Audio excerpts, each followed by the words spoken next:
Salut les maniacs du gros son qui tâche et bienvenue dans cette nouvelle vidéo. À vrai dire, c'était pas prévu que je fasse une vidéo aujourd'hui.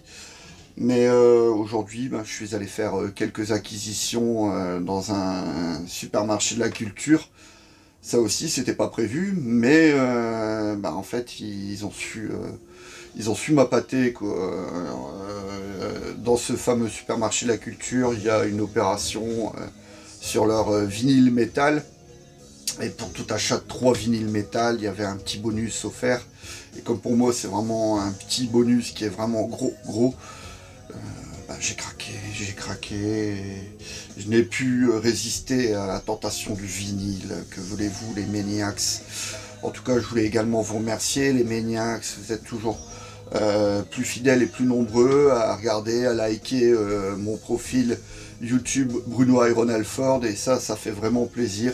N'hésitez pas, si ça m'arrive de faire quelques erreurs, comme là tout à l'heure, j'ai vu sur ma vidéo 10 pouces, j'avais présenté le Fistful of Metal d'Anthrax et on a bien fait de me reprendre. En plus du Fistful of Metal sur le vinyle 10 pouces, il y a le EP Armed and Dangerous. Donc voilà, si je fais des erreurs, n'hésitez pas à laisser des commentaires.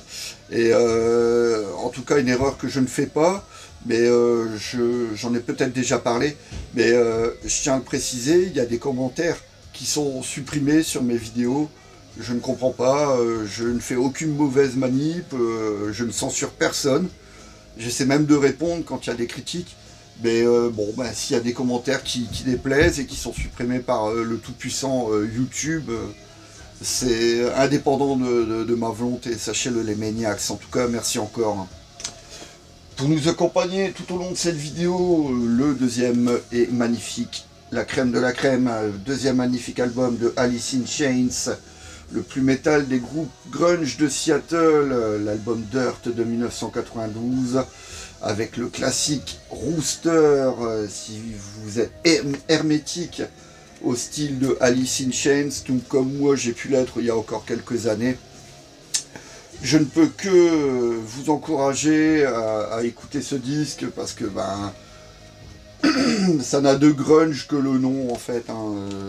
C'est même pas du grunge, c'est pour moi vraiment un disque de métal et vraiment digne de n'importe quelle production sortie à cette époque, quoi. Alice in Chains, Dirt en 1992, produit par Dave Jerden, que vous commencez à bien connaître, j'en parle régulièrement, j'apprécie ses productions. Donc voilà les Maniacs, je n'avais pas prévu de vidéo, mais comme je suis allé faire un petit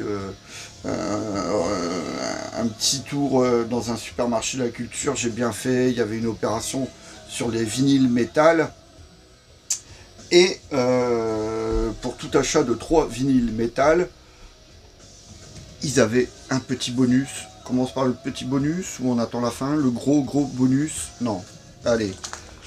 Donc j'ai trouvé un album d'Incantation, les spécialistes du death metal me répondront.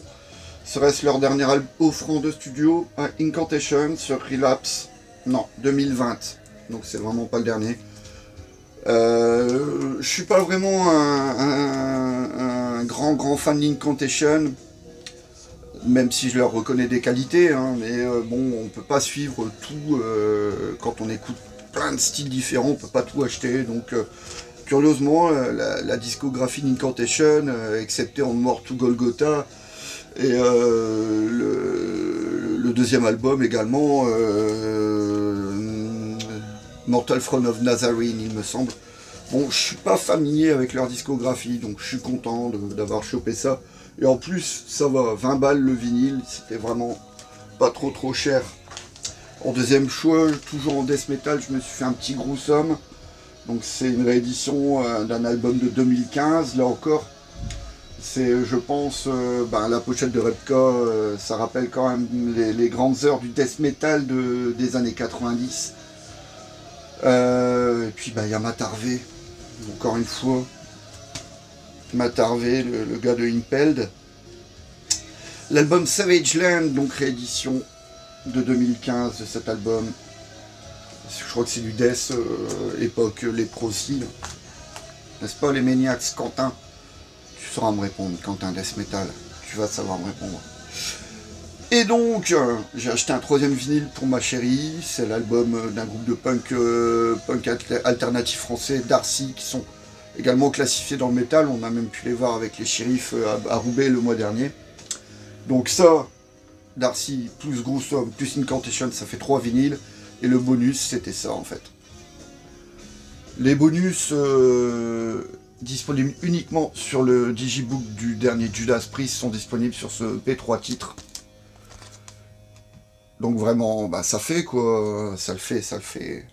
Fight of Your Life, Panic Attack, non, ça Panic Attack, Vicious Circle, voilà, bah, il commence à faire des reprises de Vader, non, je plaisante.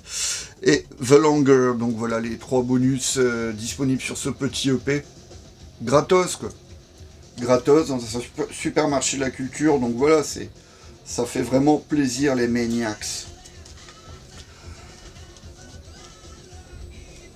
J'ai encore quelques minutes, ouais, allez, je me fais plaisir. J'ai écouté ça dernièrement, les Maniacs. Il y a du classique, mais il y a également autre chose que je voulais absolument vous faire partager. Le premier album, c'est pas du métal, des Dead Kennedys, Fresh Food for Rotting Vegetables. Un best-of à lui tout seul, ce premier album des Californiens de Dead Kennedys, hein, San Francisco. Emmené par le charismatique leader Gino Biafra hein, à cette époque. Et tout sur cet album, il n'y a rien acheté, hein, de Kill the Poor à Holiday in Cambodia, sans oublier la magnifique, et je pèse mes mots, fantastique reprise, peut-être la toute meilleure reprise que je connaisse dans ce style, quoi. Viva Las Vegas, vraiment mémorable reprise qui termine, qui clôt le film Las Vegas Parano évidemment. Donc voilà, super album de punk californien, Dead Kennedys, qui avait été descendu par Monsieur Manœuvre en 1981. 80 ou 81. Je sais que c'était dans un rock'n'folk avec AC/DC en couverture et bah, il a descendu ce groupe quoi. Il a descendu cet album qu'il a eu, comme il a eu l'habitude de faire avec d'autres groupes, comme Queen ou AC/DC. Voilà, Dead Kennedys, Metallica ensuite, les 2 premiers EP en un seul CD sur Music for Nation. Creeping Death et Jump in the Fire, les 2 premiers EP qui servaient à la promotion des 2 premiers Metallica, Ride the Lightning et Kill 'Em All, faut-il encore le rappeler. Et c'est grâce à ce EP, au maxi, j'avais le maxi de Creeping Death, c'est comme ça que j'ai découvert Diamond Head et Blitzkrieg, puisqu'ils faisaient des reprises, et bien sûr les faux live sur Jump in the Fire, les faux live, Seek and Destroy qu'on a trop entendu, et Phantom Lord qui est vraiment bien. Ensuite, toujours dans les EP, un petit EP de la Panthère, avec les lives du Foundations Forum de 90, Heresy et Combos from Hell, plus 2 titres de l'album Vulgar Display of Power, qui sont depuis devenus des classiques, Moth for War et Rise. Mon premier achat de Pantera en fait, mon premier disque de Pantera, c'est celui-là. Quand on n'a pas les thunes pour acheter l'album, parce qu'à l'époque 130 francs c'est super cher, on est bien content d'avoir les maxi. Un album qui mériterait d'être réhabilité parmi les fans de Van Halen, le premier Van Hagar, Van Halen version Sammy Hagar, en ce printemps 86 pour l'album 51-50 produit par le guitariste de Foreigner, Mick Jones. Et c'est un album qui sent bon, qui fleure bon les années, seconde moitié des années 80, Dreams, ça fait vraiment ouais, générique de Michel Drucker, c'est magnifique. C'est magnifique, c'est vraiment un superbe album de Hard FM, donc Hard FM très très commercial, très orienté clavier. Et en fait, c'est la suite logique de 1984, hein, mais il y a quand même des superbes parties de guitare signées d'Ivan Halen dessus. Et Sammy Hagar, bon, il n'a peut-être pas le charisme de David Lee Roth, mais quel chanteur, vraiment magnifique. Je comprends pas pourquoi il y en a qui disent ouais, Vinnie Roth, c'est le meilleur. Oui, mais bon, c'était un peu la foire à neuneux sur scène. J'ai pu voir quelques vidéos d'époque, notamment les Monsters of Rock de Donington 84. Ouais, ok, mais c'est bordélique. Bordélique. Un autre album qui mériterait d'être réhabilité. En ai-je parlé? En tout cas, il aurait amplement mérité sa place dans les meilleurs albums de l'année 93. Le troisième Cancer, The Sins of Mankind.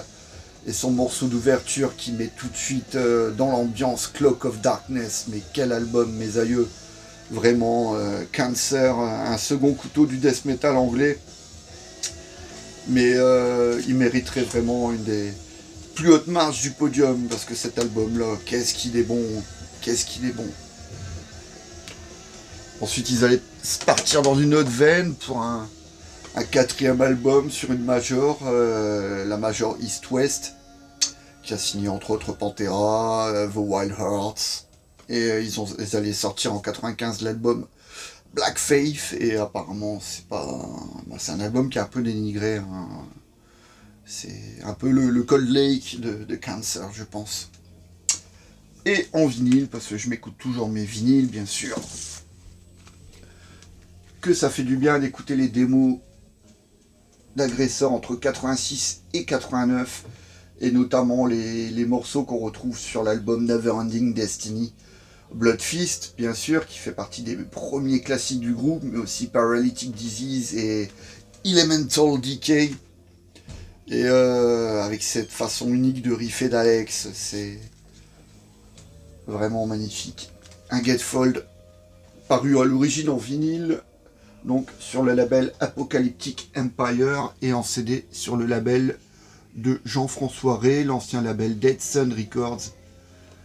Et puis en plus c'est mon pote Hervé qui s'est chargé de la pochette intérieure, donc je vous la remontre, hein. J'adore ça, avec toutes les vieilles photos, les flyers, les affiches de concerts, c'est... Voilà, du beau boulot. Du beau boulot. Et pour terminer en vinyle, je me suis fait un petit boot de Slayer, époque Helloweights, en 1985 à Los Angeles. Sur ce double vinyle enregistré le 7 septembre 85. Alors sachant que le concert tient sur 3 faces, et la 4e étant réservée au Heavy Sound Festival, la première date européenne et belge de Slayer le 26 mai 85, mais malheureusement d'une qualité plus que discutable pour cette 4e face. Par contre les 3 premières, le live au Country Club, là c'est du tout bon, vraiment du tout bon. Superbe vinyle de couleur orange.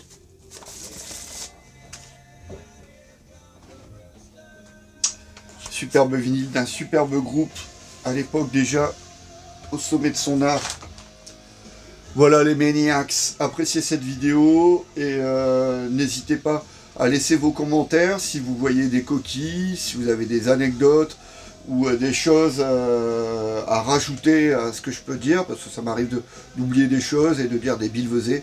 Donc en tout cas moi je m'éclate à regarder vos commentaires, et puis je m'éclate toujours autant à faire ces vidéos. Donc voilà les Maniacs, je vous dis à très vite pour de nouvelles aventures, et prenez soin de vous les Maniacs.